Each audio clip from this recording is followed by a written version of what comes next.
वाले 5 साल तक मैंने ये भी संकल्प लिया है, जो कुछ भी मैं कमाऊंगा अगले 5 साल में, उसका 90%, कम से कम 90% जन स्वराज के इस अभियान के लिए डोनेट कर रहे हैं। यही नहीं, पिछले 20 वर्ष में मैंने अपने द्वारा अर्जित की गई जो भी मेरी चल अचल संपत्ति है, मैंने अपने परिवार के लिए दिल्ली में एक घर को छोड़कर बाकी सारी संपत्ति को जन स्वराज के इस अभियान के लिए डोनेट कर रहा हूं।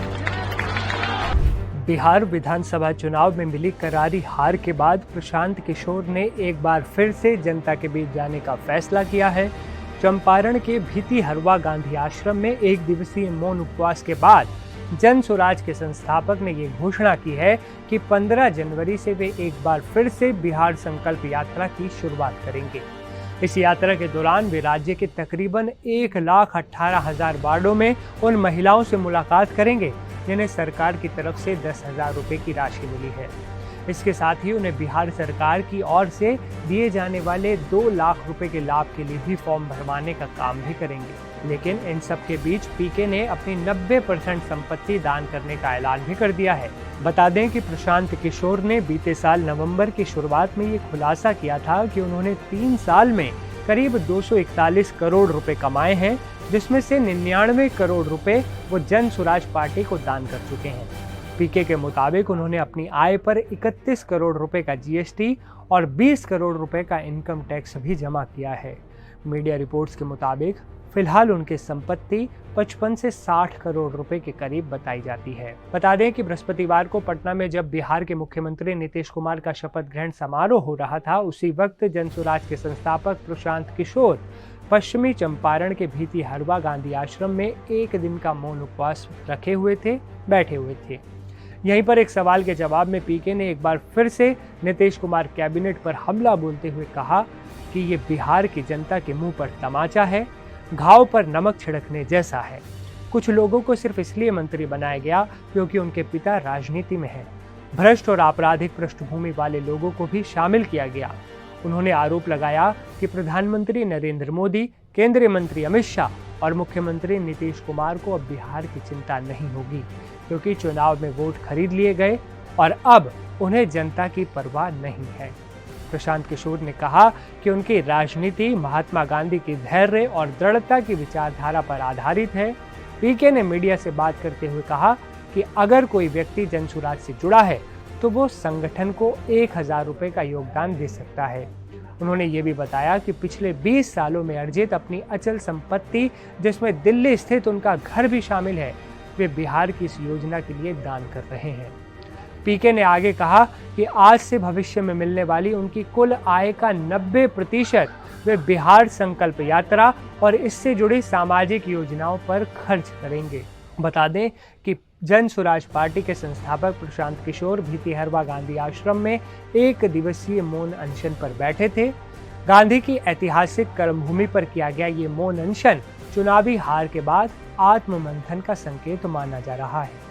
बिना भाषण और बयान के पीके गुरुवार को सुबह से पूर्ण मौन में थे, जबकि आश्रम परिसर के बाहर समर्थकों की भीड़ लगी थी और अंदर प्रवेश रोक दिया गया था। उनके शांत कदम को राजनीतिक गलियारों में आने वाले दिनों की बड़ी तैयारी के रूप में देखा जा रहा है। इस बैठक में जन स्वराज के सभी बड़े नेता मौजूद रहे। मौन व्रत पर बैठने से एक दिन पहले एनडीटीवी के editor in chief Rahul Kanwal को दिए खास इंटरव्यू में प्रशांत किशोर ने क्या क्या कहा था, क्या क्या बड़े खुलासे किए थे, आप खुद सुनिए। जब वाजपेयी जी और अडवाणी जी बीजेपी चला रहे थे, 2 सीटें आई तो सिनेमा देखने गए, इतनी बड़ी हार हुई, आपने क्या किया? मैं अपने यहाँ घर पे बैठ के रिफ्लेक्ट कर रहा हूँ, कहाँ क्या गलत हुआ, लोगों से कुछ मिलने का प्रयास कर रहा हूँ।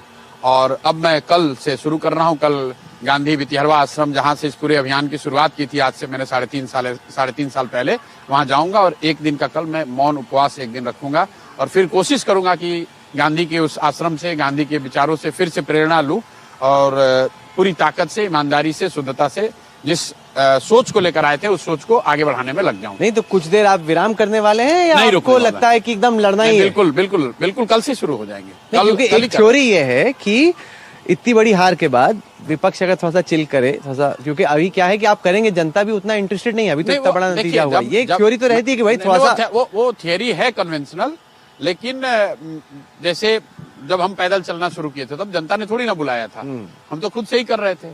तो जनता एक्साइटेड है कि नहीं है वो तो जब जमीन पे जाऊंगा तभी पता चलेगा, लेकिन हम लोग तो कल से ही शुरू, मैं कल से फिर से अपने काम में लग जाऊंगा। नहीं, पर चुनाव लड़ना, संगठन चलाना बहुत महंगा है और मुश्किल भी है। आपको लगता है 5 साल आप में मादा है लास्ट करने का? मादा मैंने 10 साल कहा है, उसमें 3.5 साल निकल गए। 10 साल आप अब बोलने लगे? नहीं, इस बार हार होगी, पहले कहा आप 10 साल कर रहे थे। कोई ऐसा इंटरव्यू नहीं है पिछले 3 साल में जहां मैंने नहीं कहा है कि मैं। कांशीराम को भी 9.5 साल लगे। नहीं, मैं कांशीराम जी तो बहुत बड़े लोग थे। मैं ये कह रहा हूँ कोई मेरा ऐसा इंटरव्यू नहीं है जहां मैंने ये नहीं कहा है कि मैंने बिहार के इस एफर्ट को 10 साल दिया है। लेकिन मैं बिल्कुल कैमरे पे कह रहा हूँ, मेरा कभी ये सोच नहीं था कि वो 10वें साल में मुझे सफलता मिलेगी।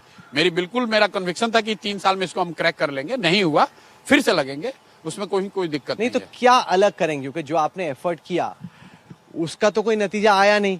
तो ये ऐसा है बिहार 2.0 1.0 से अलग कैसे रहने वाला है? अब कैसे अलग रहने वाला है वो तो आप जब मैं करना शुरू करूंगा तो आप देखेंगे उसकी रणनीति और क्या करना है, क्या बेहतर करना है, वो सब कुछ सोचेंगे, देखेंगे। लेकिन एक जो चीज है ना राहुल, जो कंपाउंडिंग है, तो पहले आप 0 से कंपाउंडिंग करके आज 20 लाख पर पहुंचे हैं। अभी मेरे पास वो 20 लाख की पूंजी है, नहीं, उसके साथ काम करना शुरू करेंगे। आप ये जो बार बार बोल रहे हैं ना 20 लाख की, उस पे एक दूसरी थ्योरी है पॉलिटिकल, वो ये कि भाई इनमें कई सारे तो कैंडिडेट्स ऐसे थे जो कैंडिडेट के दम पे अदर्स का जो इंडिपेंडेंट्स का वोट आता है, अगर इनमें से कई इंडिपेंडेंट लड़ जाते हैं, जैसे आपका मेरे से ज्यादा वोट लाते हैं तो वो ले लेते। तो आप बोल रहे 20 लाख कोई पीके का या जन स्वराज का वोट थोड़ी, उसमें से बहुत बड़ा हिस्सा तो कैंडिडेट्स का भी है। कुछ सीटों में तो 755 वोट आए। आप वोट को हटा दीजिए। आज जन स्वराज, पहले जब मैं 2021-22 में आया था तब तो लोगों को ये बताना था अच्छा कौन प्रशांत किशोर, कौन जन स्वराज। तो आप वोट को अगर हटा भी दें तो कम से कम पूरे बिहार में लोग जानते तो हैं कि अच्छा जन स्वराज है। एक दल है जिसको एक भी सीट नहीं मिला, यही जानता होगा, लेकिन जानता तो है कि अच्छा ये प्रशांत किशोर है जो बोल रहे थे जिनको वोट नहीं मिला, ये जन स्वराज जिसको सफलता नहीं मिली। तो एक मेरी वो पूंजी तो है कि आज पूरे बिहार में एक नेटवर्क, एक संगठन, चाहे वो कितना भी कमजोर हो, एक संगठन है, बात पहुंची है। और जो एजेंडा हम लोगों ने सेट करने की कोशिश किया है वो राजनीतिक डिस्कोर्स का हिस्सा बना है। चाहे आप जीते भी हैं तो जो आप कह रहे हैं कि अमित शाह कह रहे हैं कि हमने लोन दे रहे हैं, और नीतीश कुमार कह रहे हैं कि हम ये मदद कर रहे हैं, जो भी जिस तरीके से भी कहिए, या तेजस्वी यादव ने जो कहा कि मैं नौकरी दूंगा, बोलना तो सबको पड़ा है पलायन पर।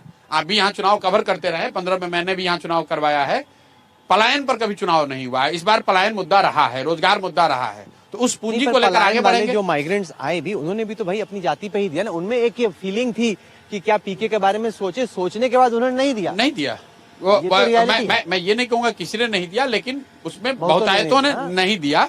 लेकिन जहां तक जाति की बात है, मैं बिल्कुल उस बात को फिर कैमरे पे दोहरा देता हूं कि मैं जो 3 साल से कह रहा हूं कि बिहार में सिर्फ जाति पर वोट नहीं पड़ता है, वो आप रिजल्ट में देख लीजिए।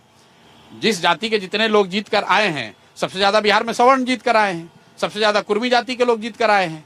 तो अगर सिर्फ लोग जातियों पर ही वोट देते तो ये लोग कैसे जीत कर आते? नीमो का इफेक्ट है। नहीं, नीतीश भी है, मोदी भी है। वही जो मैंने कहा कि लालू जी के डर से जिन लोगों ने लालू जी को रोकना था, उन्होंने, चाहे वो किसी जाति के थे, उन्होंने एनडीए के कैंडिडेट्स को वोट दिया। जिनको 10,000 रुपए मिल गए थे वो किसी भी जाति के थे, उन्होंने एनडीए को वोट दिया।